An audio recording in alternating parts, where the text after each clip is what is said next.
Ayan, may pizza. Yan ang hapunan ko. Wala pa si Christy. Si Baby Cheese pumasok na. It's my day off tonight. And tonight is Saturday, February 24. At ito, gagawa ako ng juice. O, may pa ganito-ganito pa. No, ako maliit pa eh. Hiwain mo lang yung ano. Tapos wala nang taga-squeeze. Eh ngayon, meron na. O, madali na lang. Hindi ka napahirapan pa. Okay. O, sino may gusto? Ayan. Ano bang nakukuhang nutrients sa kalamansi?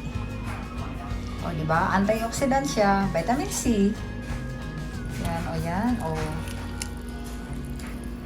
Okay. Ayan. Pwede na yan.